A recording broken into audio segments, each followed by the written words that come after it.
Hi, I'm Daniel Chan from UNSW Sydney. Welcome to another adventure in pure mathematics. In this video, I want to give you a first glimpse of the relationship between the notion of symmetry and the notion of vector fields and hence differential operators. So the first place where this occurs is in the notion of a one-parameter group of transformations. And the main concept that I want to get across to you today is the idea that we can think of a vector field as an infinitesimal symmetry. Okay, so let's start. And the group of symmetries that we're going to look at involves the additive group R. And we're going to talk about smooth actions of R. Okay, so what does that mean? So we're going to want this group to act on some manifold M here. Okay, and that can be encoded various ways. So one way to do that is to use this map alpha, which goes from this manifold R cross M to M. And it's said to be a smooth action when the following two axioms occur. Okay, so the first thing is, what do I mean by smooth? That just means that this map of manifolds is going to be a smooth map. Okay, that's easy enough. So the other thing is that we just want it to be an action, which just means that it's an action of the additive group. Okay, so let's just remind ourselves what that means and also introduce some new interesting notation that will be useful for us later. Okay, so one way we can do this is we can rephrase the notion of an action. So let's suppose we have a little t, which corresponds to some real number inside R there, okay? And then I want to give to you a corresponding automorphism of M, okay? So I map from M to M. So if I put in M here, I can write down alpha of t comma M, okay? So t comma M is inside here. So when you input this little M inside here, you'll get something inside M here. So it's a map from M to M, okay? So this will be some sort of permutation of M, okay? So, what do you want about this? Okay, so what you want is that alpha 0 is the identity. And then also, if you want to compose alpha S and alpha T, okay, they're maps from M to M that you compose together, two of them. You'll get another map from M to M, and you want that to be alpha of S plus T. Okay, so another way of writing this that you should have seen, you can also look at my playlist on groups and group actions, is that we can write this as a way of associating to each real number t, okay, an automorphism of M, and that is, I'll denote it alpha lower star because this is going to be the variable, and it just sends t to alpha subscript t, this map here. Okay, so we just want this to be a group homomorphism. Okay, so let's look at a very, very simple example of this, and this will be the rotation, okay? So the reals, this additive group of reals is going to act on the real plane here, and it's very simple what it does. Suppose you have a real number t, and you have a 2 tuple v, okay? What we're going to do is to that 2 tuple v, we're just going to rotate it by the usual rotation matrix, okay? So that's cos t, sine t, minus sine t, cos t. Okay, so that's using this language here. If we want to use the language that we've set up here, what is this alpha t? Okay, alpha t is basically just going to be the matrix that you see here. Remember, this matrix you can think of as a linear map from R2 to R2. Okay, and the map which assigns t to this matrix here, this is sends sums to products, okay? And this is a group homomorphism from this additive group of reals to the invertible 2x2 matrices, okay? So that is a group homomorphism, and so you do have an action of R and R2, and I guess the only other thing that you have to check is that this is indeed smooth. So of course, when you write this out as a function of the variables t and v, how is this side a function of the variables t and v? Well, of course, all the functions that are involved here are all smooth, okay? They're trigonometric functions, and you multiply them, or in this case, with just the variables, okay? So you have this group homomorphism from R to automorphisms of M, okay? And if you look at the image of this, this is, of course, a group, okay? And this image of alpha lower star, so that's a set of all these alpha t's, okay, that's called a one-parameter group of transformations. So in this little example here, you have the image of this alpha star is just all these rotations in the plane about the origin, okay, so the set of all of them. So that's a one-parameter group of transformations, those transformations being rotations. Okay, so that's the notion of a smooth action of R, and that's the type of symmetry that I want to look at, okay, a one parameter group of transformations. So how is this notion related to vector fields and differential operators?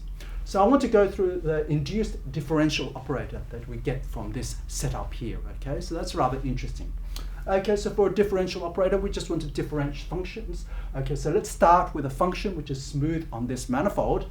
And what I want to do is I want to induce, okay, come up with a differentiated function of f, so a new function of on M, okay, which will also be smooth. Okay, I'll call it d alpha of f.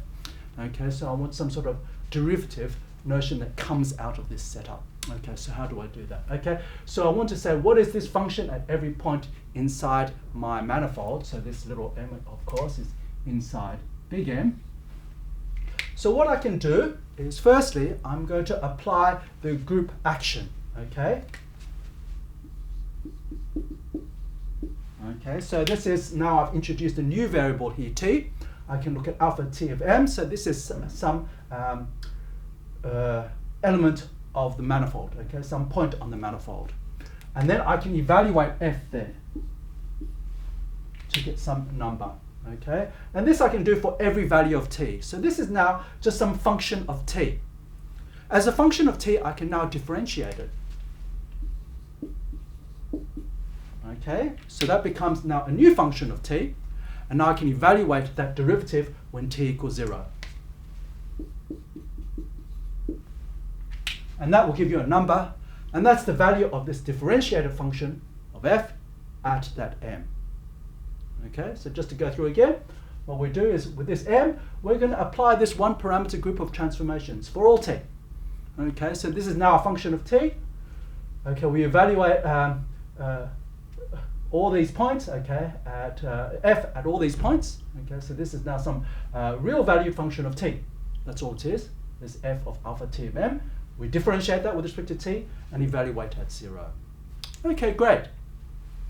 Now remember, there's a very strong relationship between differential operators and vector fields. So remember, a tangent vector to a manifold, one way to interpret this is as a directional derivative. Okay, and you can see my playlist on manifolds if you're unfamiliar with this concept. Okay, so that means that really this corresponds to a vector field. Okay, d alpha, this differential operator, is given by a vector field. By the way, in what sense is this a differential operator? Well, I guess you can try to see whether there's a notion of a Leibniz rule applies here. And of course, just because of the way it's defined using a derivative here, you'll see that there's a Leibniz rule that holds. Okay, so it's in that sense that it's a differential operator, besides the fact, of course, that it just uses this derivative notion. Okay. So let's go back to this geometric picture I want to show you. I want to show you how, what is the vector field x alpha corresponding to this differential operator. Okay, so I guess as a vector field, I just need to tell you what it is at every point. Okay, what is the tangent vector, what is the value of that vector field at any point m? Okay, so I'll use this rotation example, but the general picture is completely analogous. Okay. So what I do is I pick a point M on my manifold, okay, and then what I'm going to do is I'm going to consider the R orbit of that. Okay, so you have a group action of this additive group, so you can let the group act on it. Okay, and this group is R, and I guess one nice way to think of this is that since the group is R, we can think of the element of this as the time parameter. That's why I've denoted it T. Okay, so this R orbit I'm actually going to consider as a trajectory. Okay. So to be more precise, okay, what I'm going to do is I'm going to construct a trajectory, so just some function of this time parameter, and this t ranges over all of R. Okay, so here this is inside R, and it's just going to be alpha t of m. Okay, that's the R orbit. Okay, we're going to apply all the values of the group, okay, t, to this m. Okay, so let's just see what happens in this particular picture here. Here we have our 0, and what is this one parameter group of transformations? It's just the rotations. Okay, so at 0, when you apply, of course, it doesn't do anything, but as you increase t, it rotates it slightly in the anti-clockwise direction. So there's our trajectory, some sort of circle like that, and I'll put this like that. Okay, And then what's x alpha of m? Okay, since you have a parameterized curve here, you can talk about the tangent vectors to that parameterized curve. And those tangent vectors will give you x alpha on that orbit, and in particular at m. So you just look at, essentially, if you think of this as an actual trajectory, it's just the velocity of this trajectory at m. Okay, so there's x alpha of m. So x alpha of m, if you want to write it out, you consider this trajectory, this r orbit. You look at its derivative, its tangent vectors, and you evaluate this at, well, at m, it will be at 0. Okay, so that's what you have here. And it'll turn out that, of course, if you try to evaluate it here, just because of the symmetry of the situation, how it's defined, you'll get something like this. So essentially, for this particular example here, okay, the vector field is the one that you get where all these points are going to be, all these vectors are going to be perpendicular to the defining vector. I guess this m is given by a vector, right? So that's the essentially that's the vector corresponding to m. Okay, and that's what you get. Okay, so remember, one of the concepts that I want to get across today is the idea that a vector field you should think of as an infinitesimal symmetry. Okay, so let's just see what's going on here. So remember, what is this group action? So for any value of t, you want to rotate this plane by t radians. Okay, and the thing is that as soon as you, let's suppose you just you start to rotate. Okay, you actually perform a series of rotations. Okay, a smooth family of rotations. And if you start to rotate, which way are the points going? Okay, well, of course, it's going in the velocity, the direction of the velocity of these trajectories here. Okay, so it's kind of infinitesimally, this point is moving in this direction, right? So that's what the definition of the derivative or the tangent vector to this trajectory is. Okay, so it's in that sense that one wants to interpret this vector field as an infinitesimal symmetry. Okay, and I'll say a little bit more about that. A very natural question now is this vector field x alpha, which we've called an infinitesimal generator for this smooth action alpha. How does this infinitesimal generator actually help you study the original action alpha? And I want to give you an example of how it does that in the context of invariance.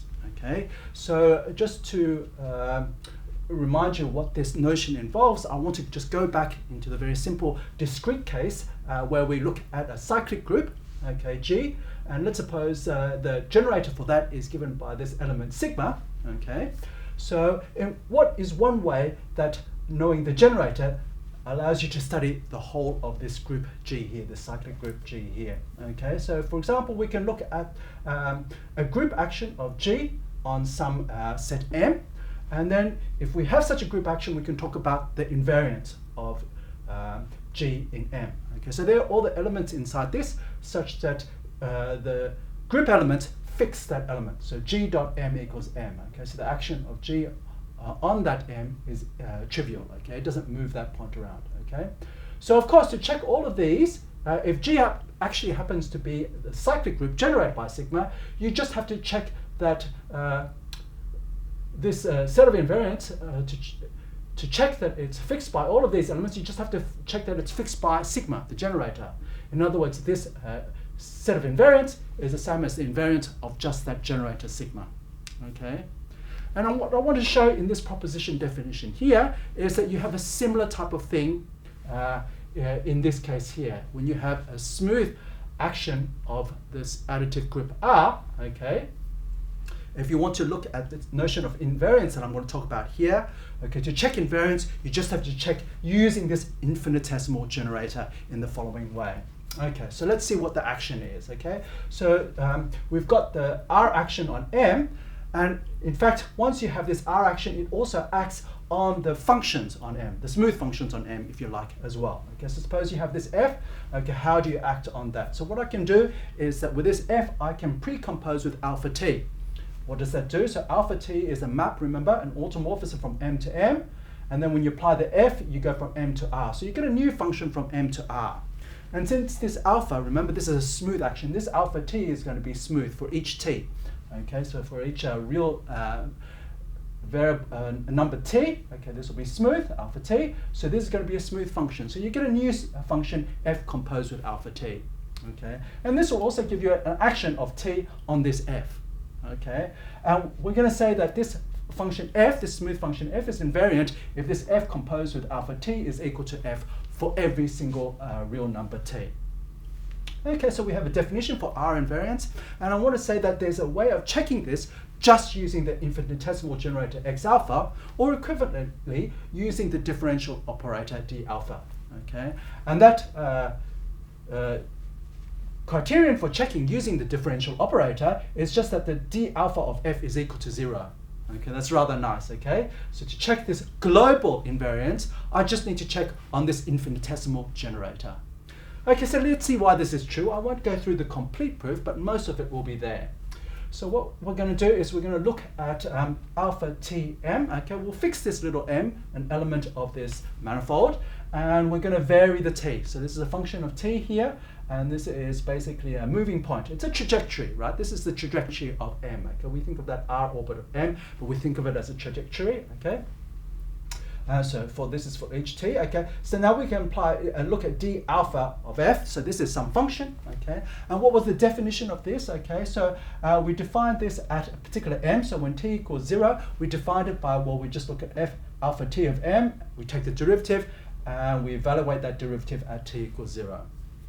Well, it turns out that if you don't evaluate this at 0, of course, you'll get a function of t. Okay, this derivative is a function of t, and that actually will give you the value of d alpha of f at alpha t of m.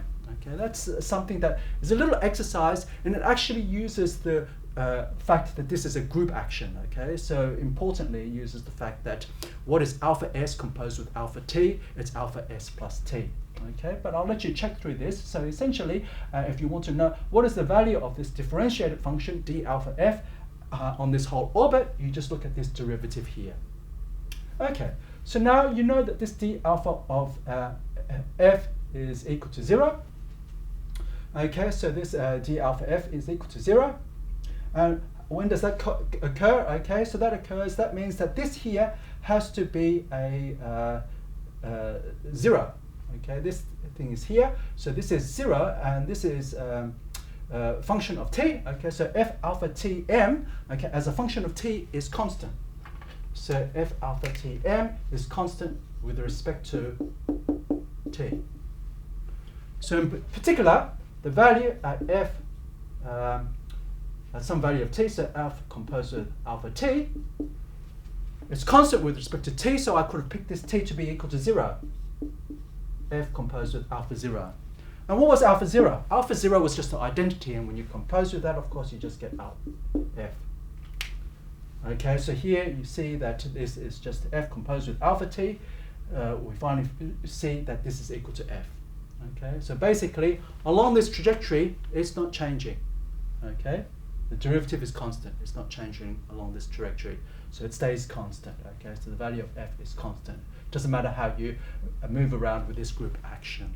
Okay, so that's a rather nice way to see in what sense does this infinitesimal generator, okay, x alpha, tell you about this one parameter group of transformations.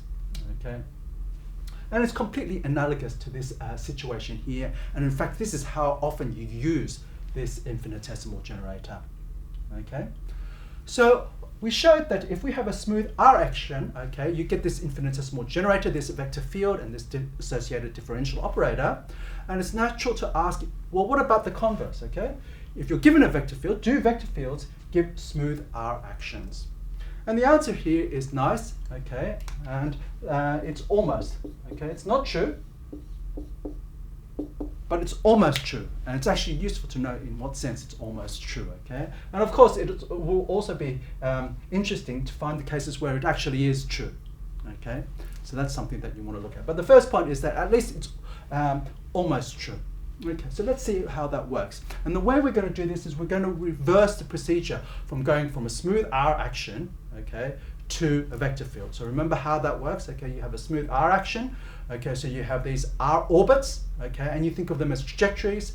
And when you look at the velocities of these trajectories, they will give you a vector field as you go through all the different trajectories and all the different orbits. Okay, so what we're going to do, we'll reverse that procedure, and I'll just do it with a pictorial explanation. Okay, so we're going to start with a vector field x on M, so maybe it'll look something like this, and we'll pick some point M, maybe something like this here. Okay, and of course we want to have this vector field is going to give us the velocities of all these trajectories, so we need to use some ODE theory, the theory of ordinary differential equations. And of course what we want to do is we want to construct integral curves. Okay, so basically let's consider the integral curve for this vector field through M. Okay, so what does that mean? So basically it's a curve like this. Okay, it's a trajectory inside M, and it will go through M. Okay, at time 0, we might as well scale it to that, and then it's going to be tangential to all these vectors in the vector field, tangent vectors in the vector field, and in fact the tangent vectors are going to give the actual velocities. Okay, so let's write this down. Okay, so we're going to get an integral curve, gamma m, and the first point is that it won't exist for all time, but we can make it in some small interval, some neighborhood of 0. So from minus epsilon to epsilon, it's going to be an integral curve to M. So the first point is that time t equals 0, it goes through M, that's easy enough. Gamma m of 0 is just M. And the other thing that you want is that the velocities are given by this vector field. So in other words, the velocities, gamma m prime of t, are given by the values of the vector field, okay, there. So you look at x, you evaluate at the corresponding points. So maybe here you've gone to gamma m of t, okay, and the vector field, the velocity vector there is given by whatever this vector field says it is. Okay, so that's the best you can do, and let's just see what type of theory we get out of it. To define smooth R action on M, remember that's a map from R cross M to M, and so you want to set Tm to something, okay, and what's the best thing that you can do here? Okay, so the best thing you can do here is you can use this gamma m of t. And as you can see, well, you can define it when t equals 0. Okay, for this particular m, you can find it for t equals 0, and also a small neighborhood of 0 as well. So you can only partially define it. Okay. So I've done this for each and every m, but actually it's a little bit better than that. If you use the theory of ordinary differential equations, what you can do is you can actually, for each pair 0, m here, you can define it on a neighborhood of this. Okay, so there'll be a smooth map from some neighborhood of 0, m. So not only can you fix the m, you can have a little neighborhood of m as well as the 0, such that you have a map like this. Okay, so that's the best that you can do.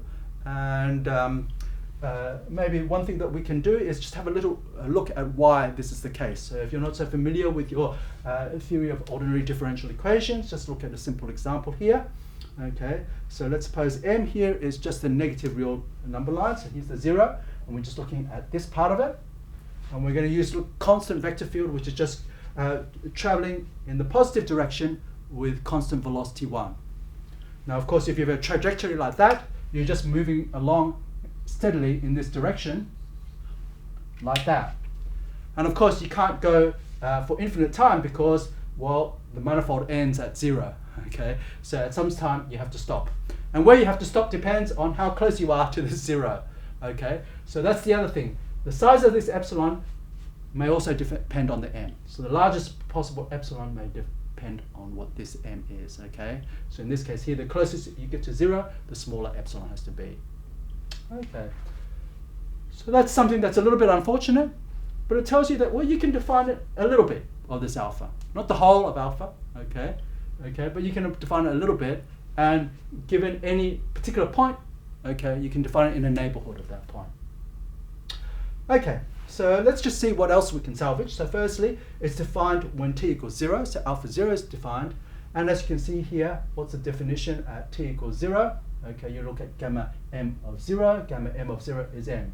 So that's just the identity map. So alpha 0 is equal to not 0 there, okay, that's the identity map. Okay, so that's something that you want from a group action, and that's essentially because we set it up that way. The other thing is that, well, alpha s isn't defined all the time, and alpha t isn't defined all the time, so we can still try to do that, okay? But when this, but suppose they are, and suppose you can compose them, well, at least on some nice open neighborhood, we'll have it equal to alpha s plus t. Okay, so that's also something that we have, and that just comes from our setup. Let me explain that. Okay, so what is alpha t? Okay, alpha t is essentially you take a point and you just follow this vector field. Okay, so you just follow the integral curve, so you're following this trajectory for time t. Okay, and then let's suppose that the integral curve goes a little bit beyond that t, and you can follow it, that integral curve for another time s, okay? And that will move you along alpha s composed with alpha t. But that's the same as traveling along that same integral curve for time s plus t, okay? So it's true that even though you don't have this completely defined, at least on a neighborhood of 0, when you have it defined, okay, you do actually have this property that you want for a group action, okay, that alpha lower star is a group homomorphism, okay, so this is locally true, okay, so it's not true for all real numbers s and t, but for s and t in some small neighborhood of 0, maybe this is for each particular point you have this, okay. So I guess the upshot of all of this that you can see is that you can partially reverse this procedure of going from a vector field to a smooth action of R on a manifold, okay, and you can do it sort of like in a neighborhood of 0, okay. So in that sense, okay, we can really interpret this vector field as an infinitesimal symmetry. I hope you enjoyed this adventure in pure mathematics.